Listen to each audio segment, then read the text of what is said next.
하나님께서 우리에게 주시는 말씀은 고린도전서 4장 20절 말씀입니다.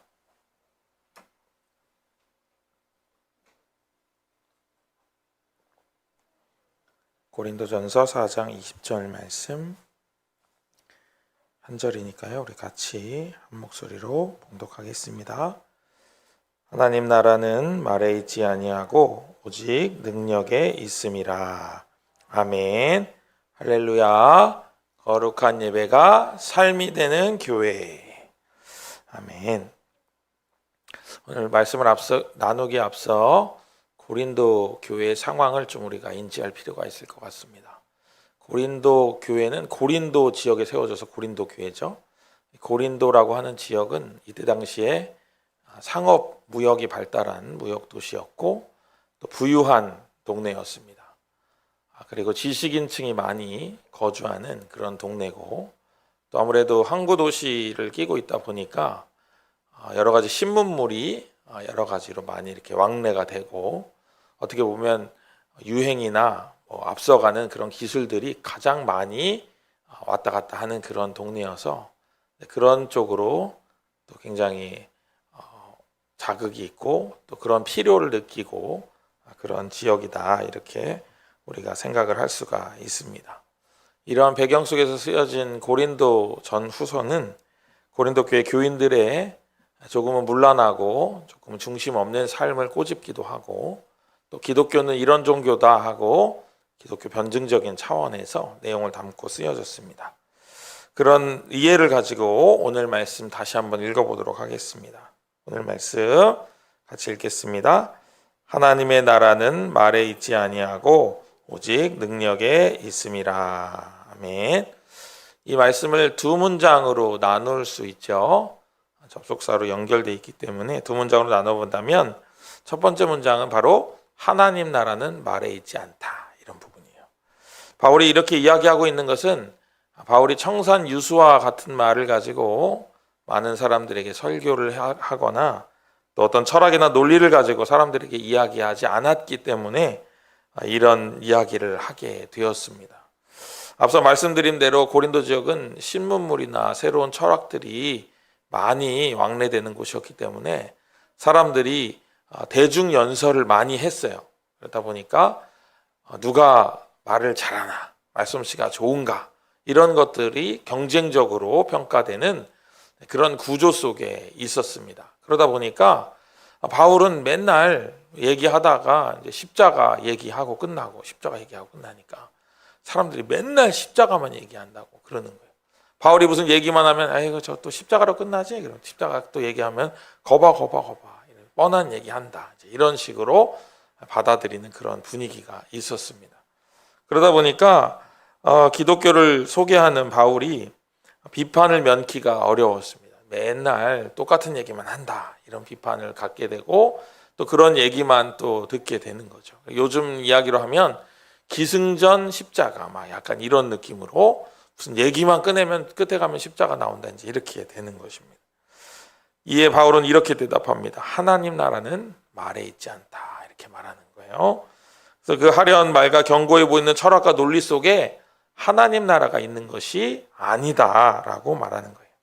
화려하고 철학적이고 논리적인 내용 속에 하나님 나라가 임하는 것이 아니고 그 다른 데에 하나님 나라가 임한다 이렇게 그들의 비판을 일축하고 있는 것입니다.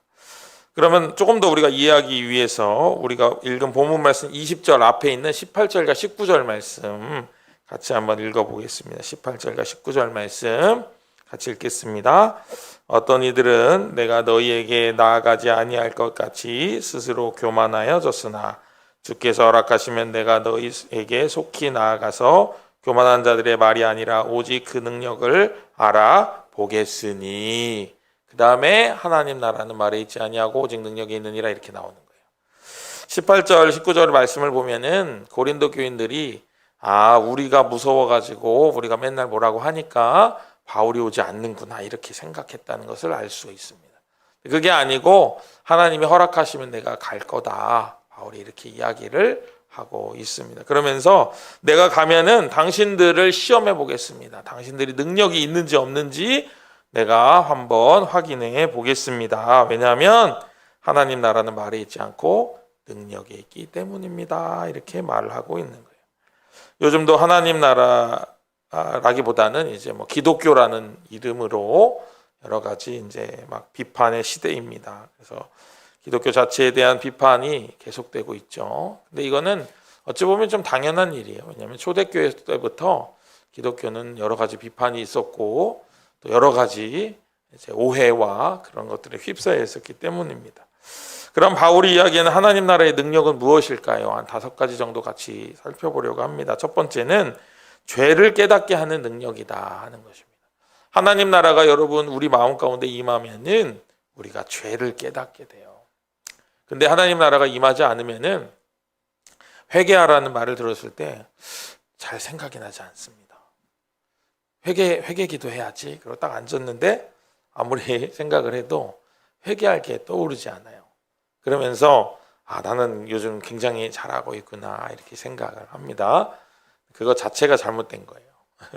그거 자체가 잘못된 거예요. 우리는 누구나 다 죄인이고 순간순간 하루를 살아도 죄악 가운데 있기 때문에 그것이 온전한 생활이 아니다 하는 것입니다. 우리는 우리 존재 자체가 어두움이에요. 어두움. 근데 여러분 어두움의 정의를 아십니까? 어두움을 물리학적으로 정의하면은 빛의 부재 상태입니다. 그냥 빛이 없으면 다 어둠인 거예요. 그런데 우리가 시적으로 또는 문학적으로 뭐 어둠이 몰려온다, 뭐 어둠이 뭐 우리에게 깔린다, 막 이런 표현을 쓰다 보니까 약간 의인화돼 가지고 어둠이 어떤 존재인 것처럼 그렇게 생각하기 쉬운데 그냥 어둠은 빛이 없으면 어둠인 거예요. 그러니까 바꿔 말하면 빛이 있으면 빛이고 없으면 어두운 거예요. 우리는 우리 스스로 자체 발광이 안 되기 때문에 우리는 어두운 존재인 거예요. 그냥 존재 자체가 원래 어둠인 거예요. 그런데 거기에 빛 대신 그리스도께서 빛 대신 하나님께서 우리에게 빛을 쫙 비춰주시면 그때 빛이 드러나는 거예요. 그래서 우리 혼자 있을 때는 아무리 생각을 해도 내가 잘못한 게 없는 것 같은 거예요. 그러나 빛이신 예수님이 우리를 딱 비춰주시면 우리의 잘못이 드러나게 되는 거예요. 그게 바로 하나님의 나라가 주시는 능력이에요. 자기의 죄를 깨닫게 되는 거예요. 그러면 여러분 우리가 죄를 깨닫고 죄를 막 회개하면 어떻게 될까요? 하나님과 가까워지고 하나님과 친밀해지고 그래서 하나님을 알게 되고 하나님 깨닫게 되는 거예요. 성령의 임재를 경험한 베드로가 거리로 뛰쳐나가가지고 하나님 나라를 증거합니다. 복음을 전해요. 그랬더니 몇 명이 회개했죠? 3,000명이 돌아옵니다. 그런데 그 3,000명이 돌아올 때 어떻게 돌아왔죠? 어이할고 이러면서 돌아와요.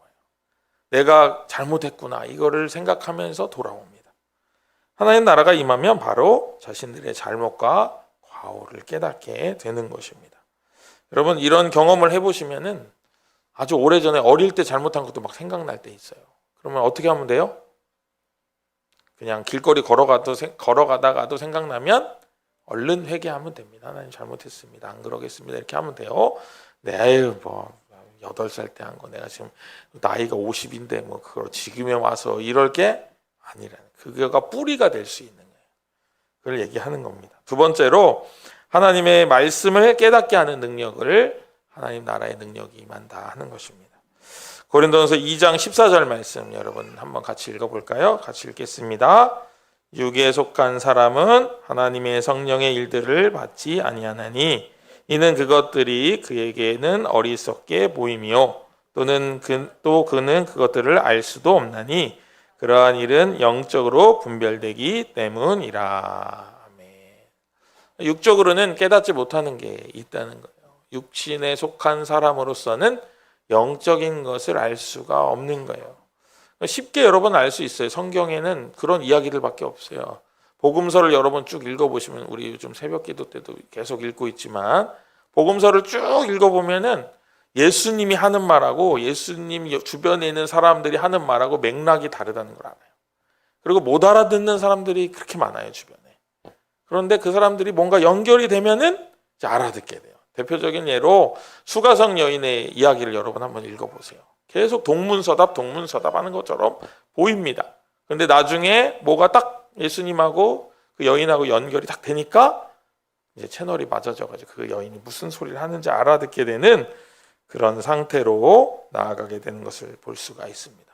성경 말씀을 읽어도 와닿지 않을 수도 있어요. 읽기만 하면 졸릴 수도 있습니다. 수면제 대신으로 사용할 수도 있습니다. 그러면서 마음속으로 그러죠. 사랑하는 자에게 잠을 주시는구나 이렇게 생각할 수도 있습니다. 근데 뭐 그것도 또 필요한 부분인 것 같아요. 근데 또 말씀을 읽으면서 깨달음이 있고 예전에 읽었는데 모르는 부분이 생각나고 그 전에 못 보던 단어가 눈에 들어오고 이러면 하나님이 은혜를 주시는구나 하고 생각을 할 수가 있습니다. 또 여러분 말씀을 열심히 읽으면은 영적으로 충만함을 느끼게 돼요. 충족감을 갖게 됩니다. 그러면서 내가 풍성해지고 깨달아지고 그렇게 되는 거죠. 이 눈이 열리는 건데요. 바로 이게 이 눈이 열리는 것에 아주 재미있고 놀라운 이야기가 있잖아요. 엘리사가 도단성에 있는데 거기서 이제 사환 게하시가 아침에 일어나가지고 도단성에서 높은 데서 이제 밖을 내다보면서 제 생각에는 제가 느낄 때는 기지개를 킨 것 같아요. 그 구절에만 이렇게 적혀 있어요. 이렇게 했는데 딱 보니까 도단성 주변에 새까맣게 개미떼처럼 아람 군대들이 둘러싸고 있는 거죠. 깜짝 놀라가지고 아마 기지개 키다가 담았을 거예요. 게하시가. 그래서 담은 채로 막 가면서 주인님 어떻게 해요? 우리 포위됐어요. 완전히 죽게 생겼어요. 그런데 엘리사는 전혀 눈 하나도 깜짝하지 않습니다. 왜 눈 하나도 깜짝하지 않을까 궁금한데 그 다음 장면에서 엘리사가 게하시의 손을 대고 기도합니다. 주님 이 종의 눈을 뜨게 해달라고. 그랬더니 게하시가 눈을 탁 떠고 봤는데 하늘에는 그보다 더 많은 불말과 불병거가 있는 거예요. 엘리사는 그것을 보고 도단성을 둘러싸고 있는 아람 군대는 아무것도 아니었던 거예요. 이렇게 눈이 열리는 것이죠. 그래서 오늘 이 밤 여러분들이 기도하시다가 영적인 눈이 열리고 하나님의 말씀을 깨닫게 되는 놀라운 은혜가 경험되어지기를 간절히 소망합니다. 셋째로 하나님 나라의 능력은 새 생명, 새 출발, 다시 태어남을 주시는 능력입니다.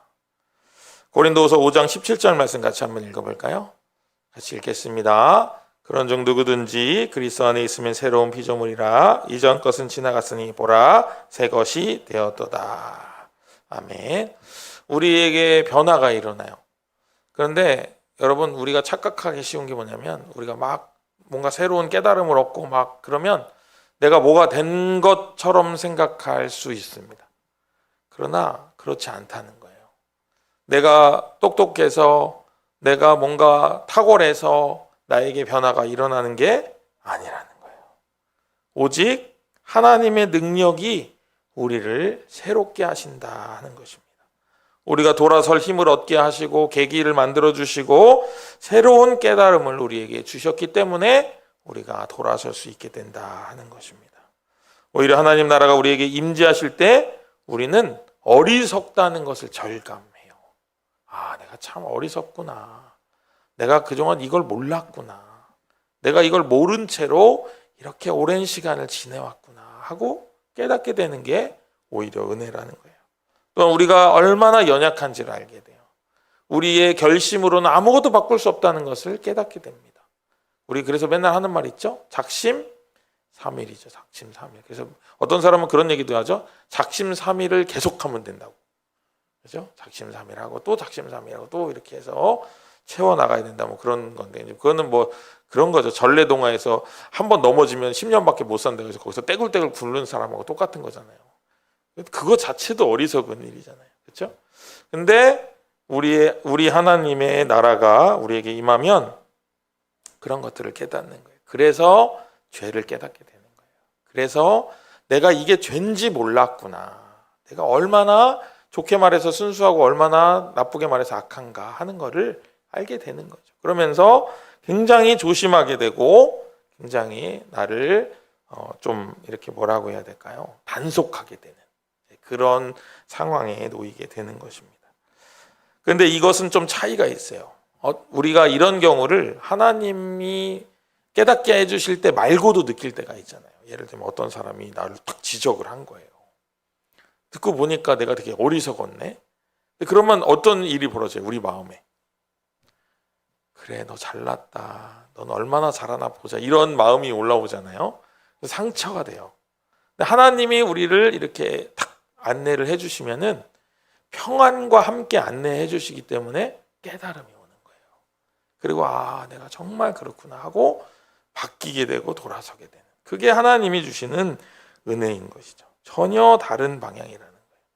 하나님 앞에서는 어리석음과 연약함을 느낄 때 우리는 오히려 그것이 큰 은혜로 통하는 통로라는 것을 깨닫게 됩니다. 우리가 연약할 때 하나님이 능력으로 일하신다는 것을 알 수 있게 된다는 것입니다. 네 번째로, 하나님 나라는 우리가 삶의 시련과 고난을 견딜 능력이 되신다 하는 거예요. 하나님 나라의 임재 가운데 있으면 우리는 시련과 고난을 지나고 있어도 시련과 고난에 주목하지 않습니다. 오히려 하나님을 바라보는 거예요. 우리가 터널을 지나가잖아요. 긴 터널을 여러분 한번 운전하면서 지나가 보셨죠? 긴 터널. 계속 한 막 몇 킬로 가도 너무나도 길어요. 어디 있냐면 제가 여의도에서 인천 가까이 뚫린 그 지하 그게 있어요. 한 7점 몇 킬로인가 그래요. 그래서 엄청 길어요. 그리고 차선도 2개밖에 없어요. 되게 조심해야 돼요. 조금만 조심하지 않으면 위험한데 거기를 가도 계속 똑같아요. 계속 똑같아요.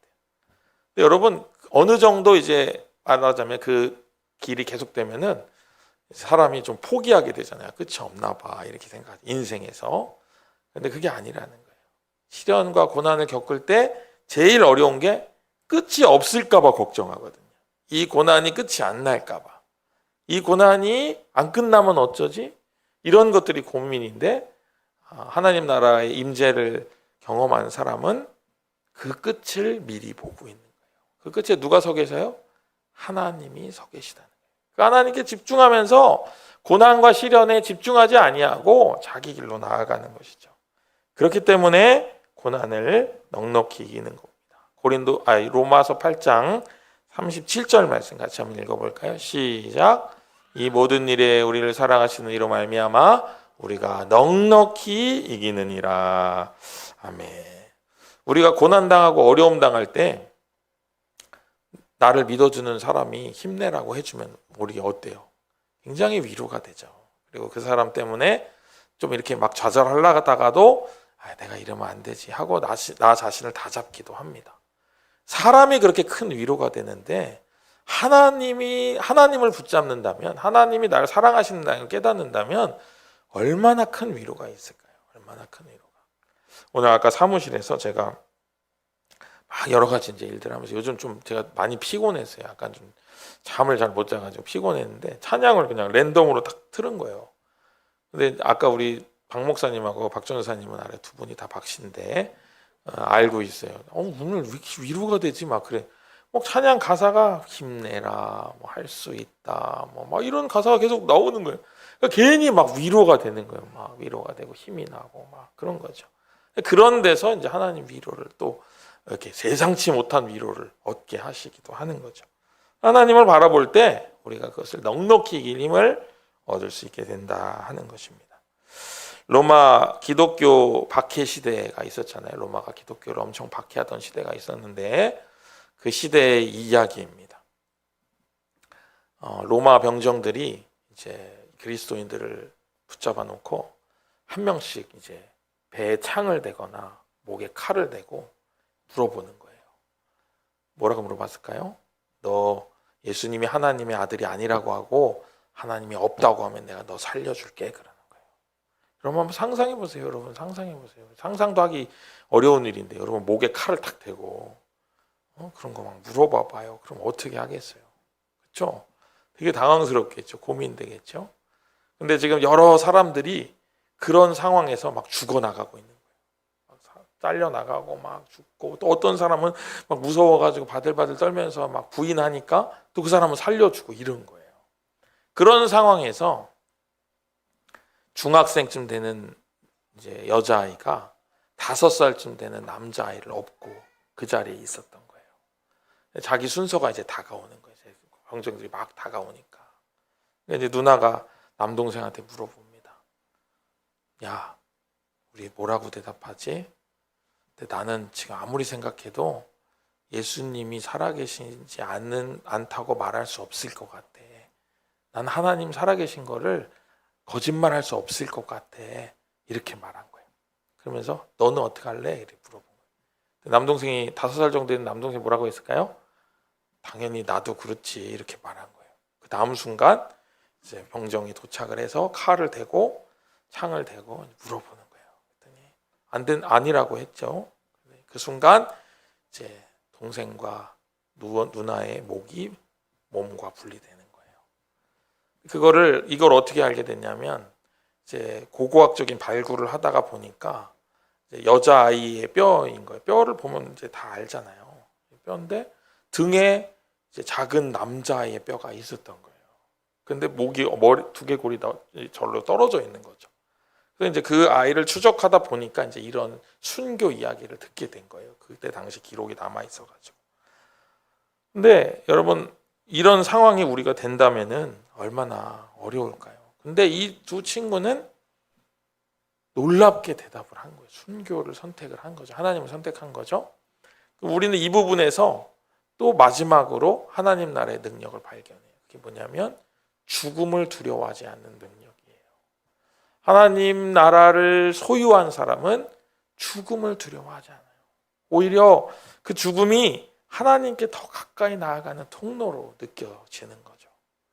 여러분 어떤 사람이 추운 겨울에 이제 말하자면 이렇게 발가벗겨져 가지고 일제 시대에 우리 실제 있었던 일이래요. 이제 밖에 이제 버려진 거예요. 죽으라고. 영하 막 10몇 도 되는데 그럼 어떻게 되겠어요? 죽는 거죠. 옷도 없고 아무것도 없는데. 근데 그 사람이 하나님의 은혜로 살은 거예요. 그 사람 얘기를 들어보니까 그때 자기가 이제 예수님을 부인하라고 하는 말에 나는 그럴 수 없다. 그래서 이제 말하자면 이제 얼어 죽으라고 이제 고통 가운데 죽어라 하고 너는 우리가 뭐 칼로 찌르고 뭐 그런 것도 필요 없다. 그냥 밖에 던져놓으면 죽는다. 아침까지도 못 버틴다. 이제 해가지고 밖에 던졌는데 하나님이 거기 빛을 이렇게 밤새도록 비춰주시더라고요. 얼어 죽지 않게 따뜻하게. 발가벗고 있어도 아무렇지도 않을 정도로. 그런 것들이 하나님이 우리에게 주시는 은혜인 거죠. 은혜. 순교를 둘러싼 은혜.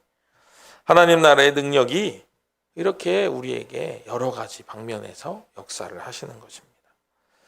우리가 하나님 나라의 능력을 소유하게 되기를 간절히 소망합니다. 우리의 삶이 우리가 원하는 방향이 아니라고 해서 우리가 불행한 것이 아닙니다. 하나님이 우리를 담당하고 계시면은 또 다른 길이 있는 거죠. 우리의 삶이 우리 계획대로 되지 않는다고 해서 답답한 것이 아닙니다. 오히려 그 순간 자체를 맡기고 하나님의 일하심을 신뢰할 수 있는 그 순간이 믿음의 순간이요.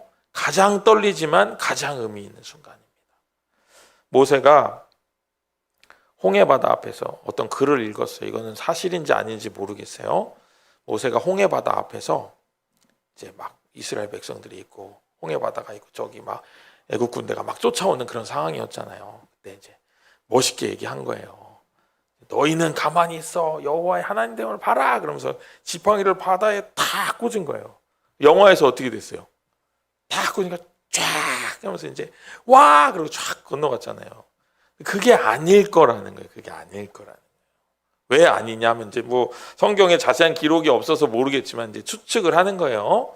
이스라엘 백성들은 홍해 서쪽에 있었고 하나님은 동풍을 불어주셨다고 했으니까 바람이 저쪽에서부터 왔는데 이렇게 안 됐을 거라는 거예요. 그래서 이걸 다 꽂았는데 멋있게 봐라 그러고 다 꽂았는데 아무 일도 안 일어나는 거예요. 30분이 지나고 1시간이 지나도 아무 일도 안 일어나는 거예요. 그럼 여러분 어떻겠어요 기분이? 바람은 좀 어디서 좀 부는 것 같기도 하고 막 이게 풍랑이 막 좀 일렁이는 것 같긴 한데 뭘 하겠다는 거지? 이렇게 1시간 붙잡고 있었다고 생각해 보세요. 얼마나 모세가 막 마음에 갑자기 막 이게 아닌가 봐요. 내가 잘못했나 봐. 뺄까? 빼면 좀 느낌 이상한데? 그러면서 막 그런 생각을 했을까요? 아니면 저쪽에서부터 불어오는 동풍이 그의 눈에 들어와서 탁 오기만 해라 동풍 오기만 해라 이러면서 기다리고 있었어요. 그거는 알 수 없어요. 성경에 없으니까. 그러나 문제는 만약에 그런 상황이었다고 하더라도 모세가 포기하지 않았을 거라는 거예요. 왜냐하면 홍해 바다가 결국 갈라져서 우리가 거길 건넜잖아요. 이스라엘 백성들이 건넜잖아요. 우리의 지금 이 순간이 모세가 지팡이를 붙잡고 바다에 꽂은 그 순간일 수도 있다는 거예요. 아직 2분밖에 안 지난 거예요. 앞으로 58분 더 기다려야 돼. 그 기다림을 기다리지 못하고 내가 이걸 빼면은 기적이 일어나요? 안 일어나요? 안 일어나는 거예요. 우리의 지금의 이 기다림과 인내가 하나님이 기적으로 사용하시는 재료가 될 수 있다는 거예요. 그게 하나님 나라의 능력이라는 것입니다.